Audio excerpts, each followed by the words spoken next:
Hey, thank you very much for joining us on the Photo Flunky Show, episode 123.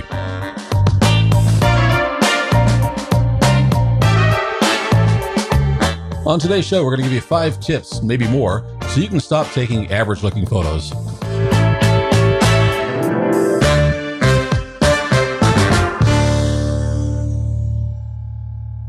Hi, my name is William Beem. Hi, my name is Lee Beem. And we're here to help you find your inner motivation, take better photos, and amaze your viewers. And that's one of the reasons why we want to give you these 5 tips. But before we get to that, show notes are going to be available at williambeem.com/episode 123. And you can find links to subscribe there. And also go to our player at photoflunky.com. You'll find this episode and many others. If you haven't heard us in the past, go ahead and check it out. You can see what some of our other shows are like. Okay, 5 tips so you can stop taking average, boring, mediocre. We've tried to come up with a number of adjectives for this, but basically, if you're wondering why your photos just don't really stand out in the crowd, some of the things that we're going to talk about here might help you kind of get an edge where you can kind of just jump up and take some better and more interesting photos that you'll be happy to share. We're going to start off with tip number 1, and that is beautiful light. When you're starting to take your photos, how are you evaluating the light? I mean, we were just doing this, which was snapshots yesterday, and we took a few photos, and we asked our daughter, Tove, to take some photos of us. Then we looked at them and we thought, you know what? We're in the wrong direction. Mm-hmm. Those are the 3 things that you want to consider when you're looking at light: is the color of the light, the direction of the light, and the quality of the light. Yeah, the first thing I look for is where the light is relative to my scene or my setting, because I am one who very, very rarely shoots into the light. I know that there are times that this works very well creatively and for other reasons. The type of photos that I take, generally, it's not something that works or something that I prefer. The next thing I look for is exposure. I need enough light that I can get a sharp photo, whether that's handheld or usually it's because it's handheld. With the tripod, I guess you can get away with it with a longer exposure, but that also sometimes is limiting because a long exposure might not work for what you take. Well, if things are moving and you suddenly get blurry photos because you're taking too long for the shutter. And the other thing that I look at is I don't want harsh shadows being cast, especially if I've got more than one item in my setup, which is, obviously I'm not talking about people here, but that would apply to anything, whatever your subjects are.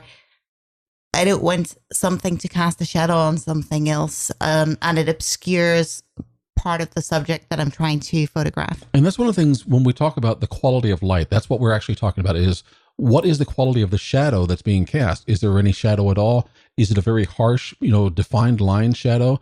Or is it soft and just kind of, has like a gradient kind of goes out? In general, for a lot of portraits, I want to see a softer shadow. And the same thing is true when we're doing some still life. We don't want to have that harsh shadow that's obscuring something else. I really don't want it. Yeah, the hard lines don't always work. I mean, sometimes for me it does, but I want sharp lines. I want lines because things are crystal sharp focus rather than hard lines because of some kind of exposure or lighting issue. Yeah, and if you're going to use hard quality of light, whether it's sharp shadows, sometimes you can do that creatively, perhaps with a portrait, and it's going to be younger people who can handle that. But you do the same thing with an older person, it is really a very unflattering look. Mm-hmm. And, also you don't want to see something that's supposed to be cute and cuddly. If you're taking a picture of a puppy, you don't want to see a puppy with harsh shadows all over his or her face. No, you really don't. I mean, so generally I am looking for soft shadows when I'm taking photographs, and that's going to be whether it's travel photo or a portrait photo. I'm looking for something to diffuse the light. And we also mentioned both color and direction. So with color, I would say that most of the time I want a bit of warmth to my lighting. Yeah, I usually do as well. Yeah, so particularly for portraits, but even if a travel scene, if you have that golden sun rays coming in, you want that kind of warmth in there. It gives you a happy feeling.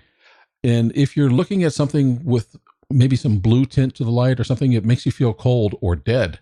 Yes. If you want to make someone look dead, light them with a blue light. Yeah, blue or green skin is just not a flattering look unless you're a zombie. Yeah, so generally we're looking for warm light. We're looking for soft shadows. And as far as direction, I tend to prefer side light.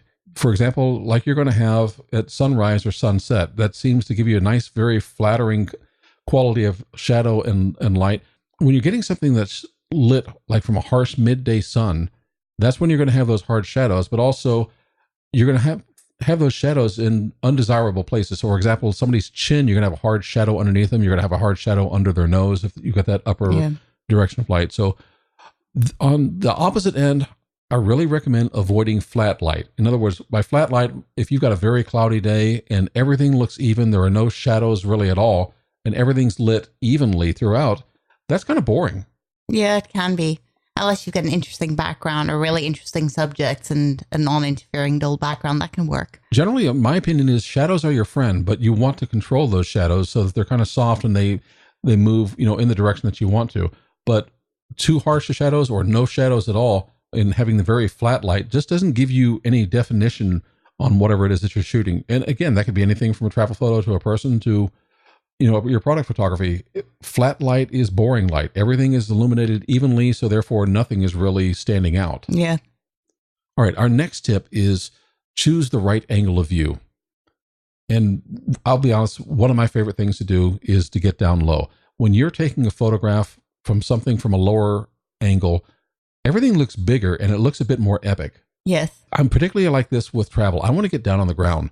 I want to get low. And it doesn't matter if it's a photograph or if it's video, I want to get low and just kind of skirt along because that floor or that ground level that you're at will kind of eliminate any distractions that may be on it. If you're standing up, taking from eye level, you see the same thing that everybody else sees. Yeah, that's true. And it just gets kind of boring. Different perspective. Different perspective. And getting high, well, that depends on how high you get. And that kind of getting high. not that kind of getting high.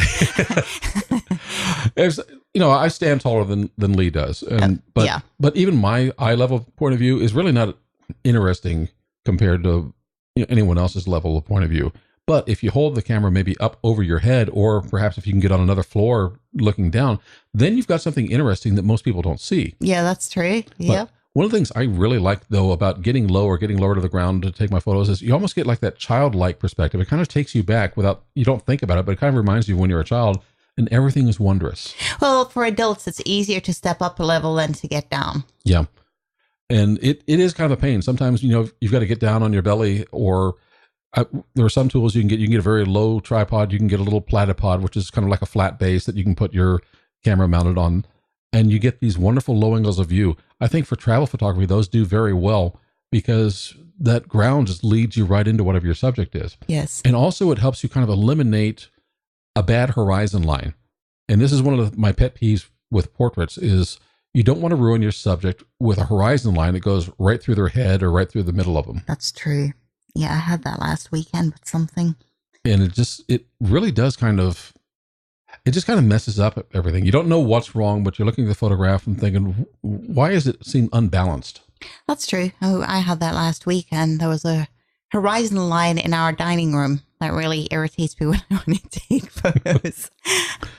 And it's just something to be aware of. And typically, if you're going to go with something along the lines of rule of thirds, which I know, Lee, you really love. Oh, absolutely my favorites. But you want that horizon to either be on the lower third or the upper third, depending upon which is more interesting, the lower portion of your photo or the upper portion. But get it out of the way to the best. I was going to say, I don't care where it is. I want it out of my way. Yeah. Another thing that you want to look at, and sometimes your angle of view will help you with this, is to avoid distracting elements in your composition. Sometimes you might be looking at the ground and, if there's trash or cigarette butts or there's, maybe some bushes that just don't look good or dead branches, getting lower to the ground will kind of take those out of your shot. I'm a big fan of getting down low as well. I think, like you said, it gives you a child's perspective. And I think I probably first thought about it when I had given a disposable camera to Tove when she was really little. I mean, she must have been about 3 years old. And I just let her take photos. And she got some really interesting stuff. It was quite amazing looking at a child's eye view. I thought, where did you see these things? And because they're lower to the ground. They are, but they're also paying attention to things down there. We're not. We're kind of looking up ahead of us. And that's because we always get told as kids to look up because they tend to be looking down. When you're an adult and you've got a camera, maybe sometimes you need to get down a little bit. I think so, because there is nothing really that's more boring than standing, straight up, shooting something at eye level, and everybody sees this. It looks normal, and normal is dull for most people. It's very easy to go past that photograph if it looks normal to you. Yes. You want something that looks exciting. And like I said, when you get lower, things look a bit more epic. That's true, yeah. All right, our next topic, number 3, is choose the right post-processing. You want to flatter your scene. And let's start off with a couple of basics. every photograph needs sharpening. Mm-hmm. Maybe not the whole thing, but every photograph is going to need some kind of sharpening. That's true. Yeah. And the next thing that you kind of want to come up with, what is the feel of your photograph? We mentioned, the warm colors or the cool colors, but when you're doing your post-processing, what are you looking at when you're trying to develop a feel? That really depends on what I was feeling at the time that I took the photo. Okay. Because if I wasn't feeling anything, I probably shouldn't have been taking the photo. Then it's documentation, as far as I'm concerned. If I'm actually processing it and I'm going to share it, it means I felt something. And that's just the way that I roll. Everyone might have a different way to evaluate this. I'm kind of looking for the feel. And sometimes it's kind of a cold, sort of aloof feeling you had. In that case, I might not add much warmth. And I guess I don't consciously think about it, but it's something I'm very much somebody who feels my way through life. And I do the same with my photos. I kind of try and get that mood or that feeling that I had in the moment that I clicked the shutter. There should be a mood, I think, that shows up in your post-processing. But let's face it, when you take your photo, particularly if you're shooting in RAW mode, you can change the white balance. You can change a number of things. You don't necessarily want the camera to apply post-processing like it does with a JPEG shot. You want to be able to change and manipulate that yourself. Some people do this with a lot of saturation. Some people do it by adding a lot of warmth or maybe cooling it down. Yeah. And you can also do this with maybe adding a vignette, draw somebody's eye to where the subject is. Yes. There are other ways to do this, and particularly in post-processing, one of the tools that I like to use is Luminar from Skylum software. And I just want to bring up the fact that I've got a coupon code. You can save $10 on Luminar if you use my code. It's the same as my last name, Beem, B-E-E-M. Just go to williambeem.com/Skylum, and that'll save you $10 off of that software. Now, here's what I like about the software. One, there's a number of filters and tools in there. The Accent AI is one of my favorites because that in one slider kind of applies both, I think, your contrast, your sharpening, and a little bit of vibrance. It just makes it look like a very well put together photo.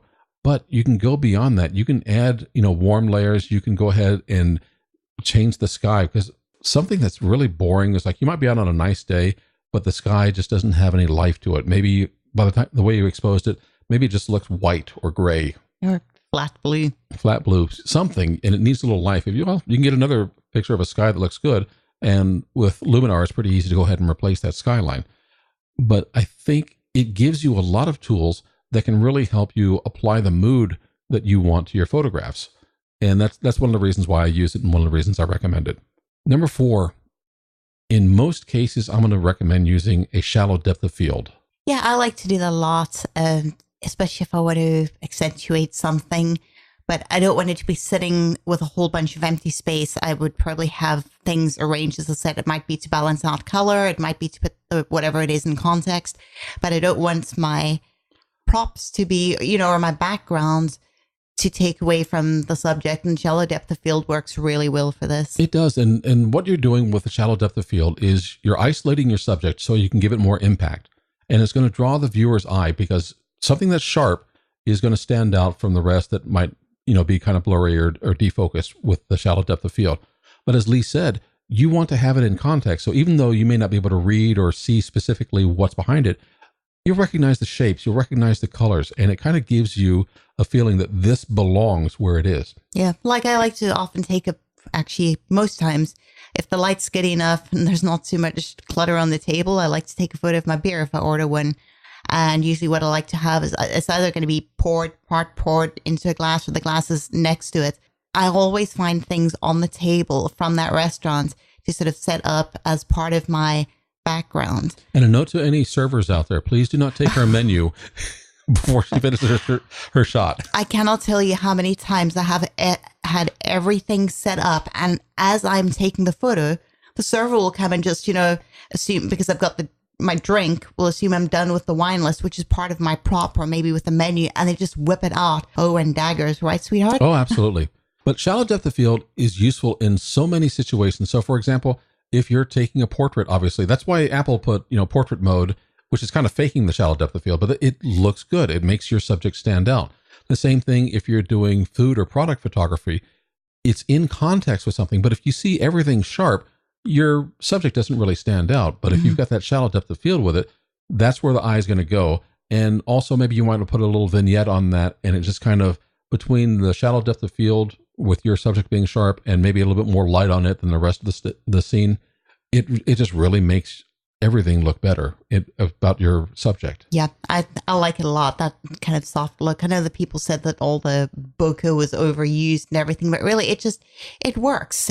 People use it in paintings and sketches and all kinds of things. So why does it have to be a fad with photography? It serves a purpose. It is not a fad, in my opinion. It is a tool that you use to direct the viewer's eye to the most important thing. This is why you're taking the photo in the first place. You found something that is interesting. And honestly, that kind of goes into our last tip, was to tell a story. Basically, there has to be a reason for your photo. It has to make sense to the viewer. And let's go back to what you just said about, taking a photo of your beer when we go to a restaurant. That looks cold and refreshing. The bubbles right there, those are nice and sharp. Yeah. Anybody who's a beer drinker looks at that and said, oh yeah, I want a beer right now. The other thing though, is sometimes I want hints of the type of restaurant I'm in. A lot of times it will be on a table. So I'm not sitting in a bar. It's kind of clear that I'm sitting in a restaurant, not at the bar. And I guess it doesn't really matter, but I like to, that's part of my story and part of my memory. I actually keep all these photos. I don't necessarily do something with them, but I've got them in folders, and sometimes I just want something to go back and reference or have a look at something and think, oh, I should try that again. And that was also something that we meant when we said tell a story. You can take a lot of photographs, and some of them are going to mean something to you, and they're good memories to have. And of course, you want to take your photographs as best you can, but they don't necessarily mean something to somebody else. So for example, if you're not a beer drinker, that photograph of the beer, you might actually appreciate, how it was taken, but you don't really care. Yeah. That's the thing about telling a story and sharing your photo, is it has to mean something to the viewer. But then that also has a slight twist to it when you have a relationship with the viewer, which is why sometimes you share things with a more closed or exclusive audience. So perhaps, for example, you don't like beer. I'll share my beer photo because you know me. So you know my connection with the beer that I enjoy. Mm-hmm. And that is different. I have some friends like that. They may or may not be into beer, but these people see the beer, they know me, they know it's something I like to do on a Saturday, is go and try a new beer somewhere. That means something. To just put it out somewhere, it doesn't mean anything to a general audience, but to a personal audience, it means something. That's true. It's the same as like or you sharing photos of puppies. Don't go and put them in a group of cat lovers. Well, let's take the puppy example. If I just walk up to one of our dogs who's lying on the floor and I stand above and take a photo, it's a boring angle of view. There's really not room to have a shallow depth of field there, because the floor underneath it is too close to get that shallow depth of field. And I might not even have good lighting out of it. I've got flat lighting, standing above, and everything's in sharp focus. That is a boring photo of an animal that I truly love. Yeah. But if I get down on my belly and look in the animal's eyes, and you can see a connection between, the lens and the animal. And then now that I'm shooting from the floor at that angle, there's room behind it so I can get that soft focus. Yeah. And then I can also start looking, what's the direction of light? Maybe I need to move the animal a little bit, or maybe I need to move around the animal to use that light. But those little steps, if you're thinking about that, it can really have a big impact on your photos. And then once you're done with it, how do you want to post-process it? Well, again, I'm probably going to want to have maybe a little brightness on the face and a vignette kind of leading out from there. Some focus on the eyes, sharpness. Yeah, I want sharpness on the eyes, but the stuff behind it, I certainly don't want to sharpen all that. So you want selective sharpening. People can relate to that, even if they're not a dog lover. They see something that's looking straight at you, and maybe if it's like our dog Emma, she's smiling all the time. Yeah, you see a bit of the dog's personality in it, and that's a short little story. And it's much more interesting than standing up and just taking a snapshot. Anybody can do that. Yes. But if we're photographers, we need to get into these tips basically and say, this is because we want to tell a story and we want to tell it well. Yes.